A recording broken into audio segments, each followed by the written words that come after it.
What is the most powerful force in the universe? Is it something external, a mighty river, a blazing star, or the hands of time? Or could it be something within us, quietly waiting for us to acknowledge it? Marianne Williamson, in A Return to Love, Reflections on the Principles of A Course in Miracles, tells us that this force is love, an infinite wellspring of divine power that has the ability to heal, transform, and illuminate every corner of our lives. Yet, how often do we truly embrace it? How often do we trust its wisdom over fear? Williamson's book is not just a reflection on love, it is a call to action. She challenges us to confront our deepest fears, unravel our limiting beliefs, and step into the radiant truth of who we are. At its core, this book is a guide back to ourselves, a roadmap to rediscovering our inherent connection to love, to others, and to the divine. The central theme of A Return to Love is startlingly simple, yet profoundly transformative: the choice between love and fear. Williamson tells us that every thought, word, and action we undertake stems from one of these two states. Love is our natural state, but fear is the barrier we build against it. Fear manifests as judgment, separation, and pain. Love, on the other hand, is unity, healing, and liberation. The miracle, as Williamson describes, is the shift in perception from fear to love, a choice that is available to us in every moment. To fully understand this, let's explore a key concept Williamson offers: the idea that the world we see is a reflection of our inner state. If we perceive the world through the lens of fear, we see scarcity, hostility, and conflict.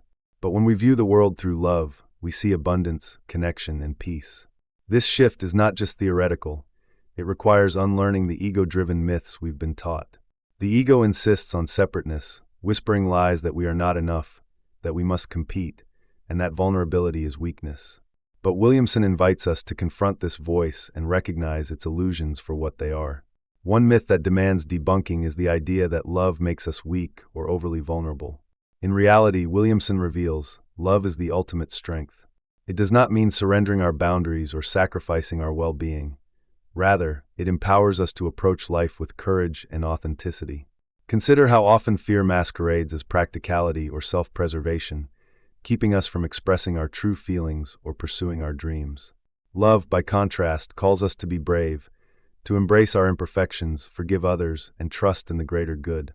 A practical example Williamson provides is in the realm of relationships. She emphasizes that the purpose of relationships is not to complete us but to teach us. Relationships become a mirror, reflecting back the areas where fear still governs our lives. When we resist the temptation to blame others and instead take responsibility for our own healing, we experience the miracle of love in action. It is not about perfect harmony, but about learning, growing, and becoming more aligned with our higher selves. The relevance of these teachings in modern life cannot be overstated. In a world driven by competition, divisiveness, and constant comparison, the principles of A Return to Love serve as a powerful antidote. Imagine applying these lessons in the workplace, for instance. What if, instead of approaching negotiations with suspicion, you chose to lead with trust and collaboration? What if, instead of viewing colleagues as competitors, you saw them as allies in a shared mission? This shift could transform not only professional dynamics, but also your own sense of purpose and fulfillment. One of the most impactful quotes from the book encapsulates this beautifully. Our deepest fear is not that we are inadequate. Our deepest fear is that we are powerful beyond measure. This declaration reminds us that our true power lies not in achieving external success, but in recognizing the divine light within us. How might your life change if you embraced this truth fully? What risks would you take? What dreams would you pursue if you trusted in your inherent worth and brilliance? As you contemplate these questions, it's worth reflecting on what this book reveals that we often overlook. Williamson reminds us that love is not passive. It is an active force that requires our willingness to surrender control. It asks us to forgive, not because others deserve it, but because it liberates us from the chains of resentment. It challenges us to take responsibility for our happiness, knowing that true peace comes not from external circumstances but from within. For those seeking practical takeaways, consider this. Begin each day by asking, how can I choose love over fear today? Whether it's a difficult conversation, a professional challenge, or a personal struggle, consciously shift your perspective.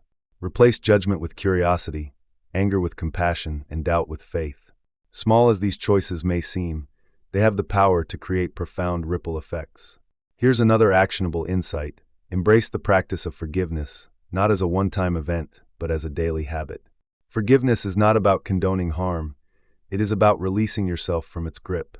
Start by forgiving yourself for past mistakes, and then extend that grace to others. In doing so, you open the door to healing and freedom. On a personal note, reading A Return to Love reminded me of the moments when fear held me back, times when I doubted my abilities or avoided vulnerability. Williamson's words were a clarion call to step into courage, to embrace the unknown with faith. One powerful realization I had was that love is not a destination, but a practice. It is in the small, daily choices that we transform our lives. So what's next? As you absorb the wisdom of this book, consider how these teachings can reshape your perspective.